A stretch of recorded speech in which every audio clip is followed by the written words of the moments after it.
Hey peeps, welcome back to the channel. So we're kicking off a new video series titled The Financial Bookshelf, in which I'll be digesting and summarising the best in personal finance and investing books.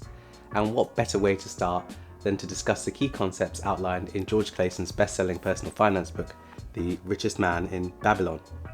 So this book is a series of parables about the rich and the poor in the wealthy ancient society of Babylon. The parables are inscribed on some ancient stone tablets found by an archaeologist, and you're also getting the perspective of the archaeologist who's reading and applying these personal finance tips within his own life.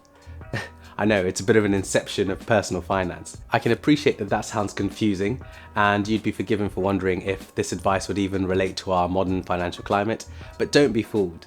Yes, this book is old, it was first published in 1926, but nonetheless the financial wisdom outlined within it is absolutely relevant to today, and this is evidenced by its ongoing stellar sales record. It just goes to show you that no matter where you're from or where you start, whether you're a Babylonian camel trader or a Zoomer in the modern day, the principles of good money management and investing are constant and timeless. So in my opinion, this is one of the best books for anyone just starting their personal finance journey.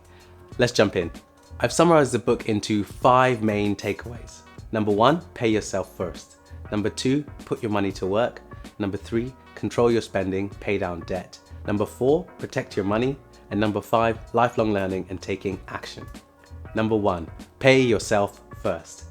If you take nothing else away from this video, then just remember this one key thing: pay yourself first. But what does this mean? Paying yourself first means that you should save for yourself a portion of your income before you give it away to anyone else. Clayson recommends to pay yourself at least 10% of all the money that you earn. Now, don't get me twisted. I'm not encouraging that you avoid the tax man. Bad things will happen if you do, and it ain't my fault. And in the UK where I live, you can't avoid the tax man anyway, as they take their cut from your paycheck before you even get to see it. But the spirit of the idea is that 10% of your earnings belong to you alone, not to your bills, not to the latest drip that you need to buy, and not to next week's night out. You keep 10% for yourself, always. It belongs to you to keep. So if your post-tax earnings are £2,000, let's say, then you should be saving at least £200 from that paycheck. Now, I know it's tempting to spend everything that you earn. However, remember, a large chunk of people are living paycheck to paycheck, with surveys even showing how up to 40% of UK households are one paycheck away from homelessness. That's really not the kind of financial stress that you want on your shoulders. So we can avoid this situation by paying ourselves first and building up a savings pot, or what people would typically call an emergency fund. Clayson doesn't mention this next bit, however, common personal finance wisdom tells us that a good cash buffer emergency fund of at least 3 to 6 months is a good place to start. But remember, 10% is only a minimum. If you can, pay yourself more, 20 or 30%. The more you pay yourself, the more financially secure you'll feel, and the faster that you'll reach financial freedom. Once we've paid ourselves and saved up some money, we then want to put that money to work. Putting our money to work means that the money that we've paid to ourselves will make us even more money. Most people treat money as a medium of exchange, something that you give away in order to gain something else that you desire. But the wealthy see money slightly differently. The wealthy see money as a form of leverage, something that they can use to generate even more wealth.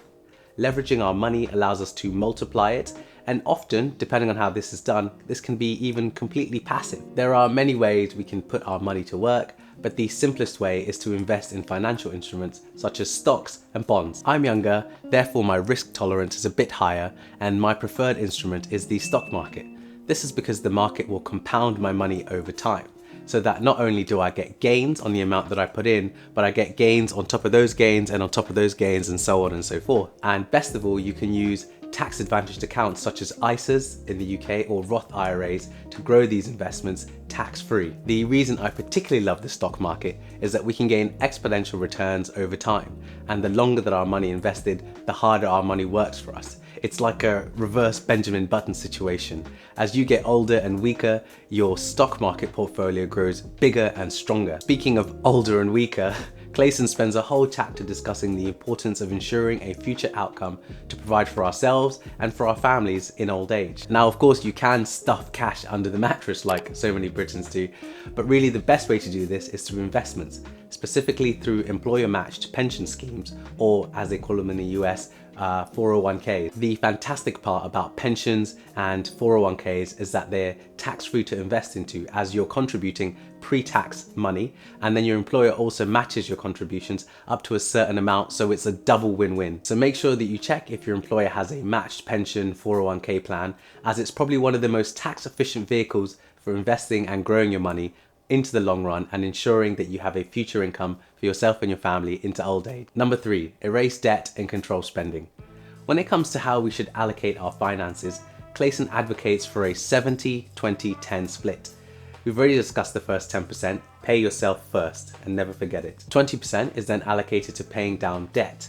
Now, Clayson doesn't make this distinction, however, I do think paying down debt can be a tricky one, as not all debt is born equal. There are such things as good and bad debt. Examples of good debt include things like low interest mortgages, like we've enjoyed for the last few years, and 0% interest plans, which sometimes make financial sense, as usually you're paying back less than you borrowed, given the inevitable march of inflation. However, in contrast, bad debt is things such as credit card and high interest personal loans, which should be paid down as soon as possible, as usually these have a very high interest rate, and often this can compound into a huge debt mountain. Clayson emphasizes how debts are a chasm which can drain our wealth and can create negative wealth spirals where people end up even taking on more debt to finance their existing debt. Spending money that you don't have is a surefire way to financial ruin. So allocate a percentage of your monthly income to paying down any high interest bad debts. Once we've paid off our debts, we'll feel both mentally lighter and have heavier wallets. We can then use the spare money to either increase our spending budget a little bit, or we can pay ourselves even more, invest in ourselves for the future even more. The remaining 70% of our income then should be sufficient to manage our wants and our needs. If your spending cannot fit into 70% of your income, then you may need to assess where your money is going. Make a spreadsheet and look at your budget.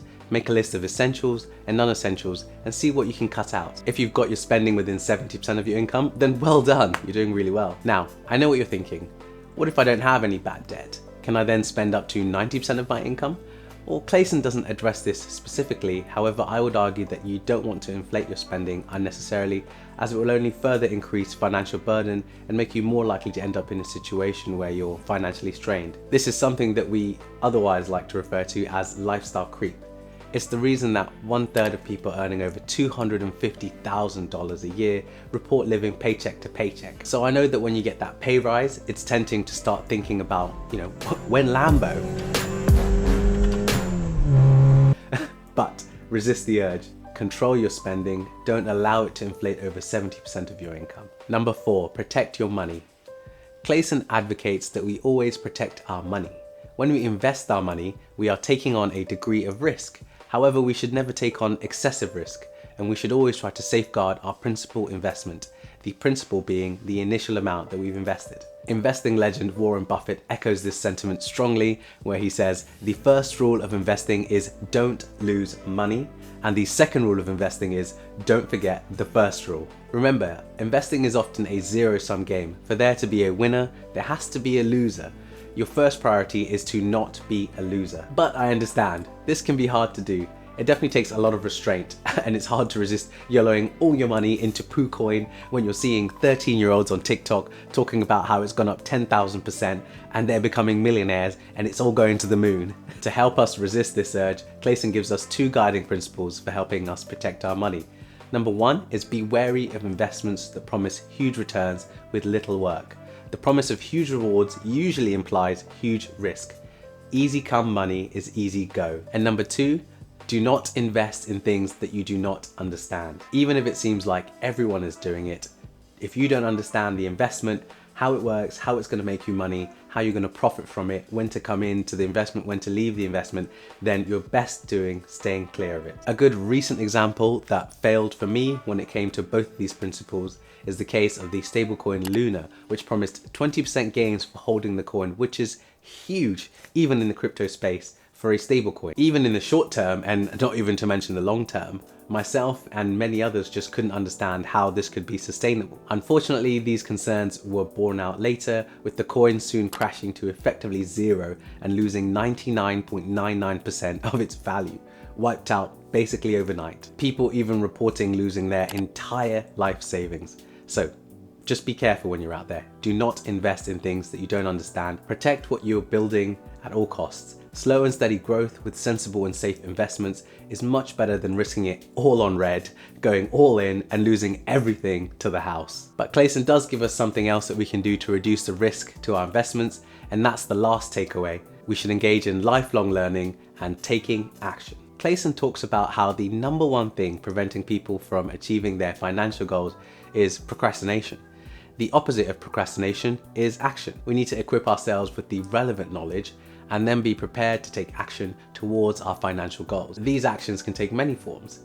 It could be having the right money mindset to manage your financial situation. It could be taking steps towards leveling yourself up so you can increase your earning potential. Or it may be taking action to learn about money, how it can be leveraged and invested so that you can multiply your wealth, just like you're doing by watching this video now. Clayson warns us that when we're not purposeful about learning and taking action, we will walk through life surrounded by money-making opportunities and will end up passing up on otherwise great, lucky opportunities. We will all meet the goddess of opportunity within our lives. However, only those who are prepared to meet her and prepared to take action will be able to profit from those experiences. So that's it, guys. There you go. That's my 5 major takeaways from The Richest Man in Babylon, an absolutely fantastic book. I've tried to kind of condense down the points and add my own little tidbits to it. However, I would still 100% recommend that you go out and you pick up the original book. It's super small, as you can see. It's tiny. You can get through it in not even a day. But actually the wisdom contained within this book and even the storytelling actually is just absolutely fantastic. I would 100% recommend it for anyone who's just beginning their personal finance journey. It's an absolutely spectacular read. Let me know down in the comments what you thought below, or if you have any questions, I'll try to answer them. And let me know if there's a book that you'd like me to cover or any future topics that you'd like me to cover. Otherwise, I hope you've enjoyed the video. Don't forget to like and consider subscribing for more content like this. Otherwise, yeah, I'll see you all in the next one. Peace out.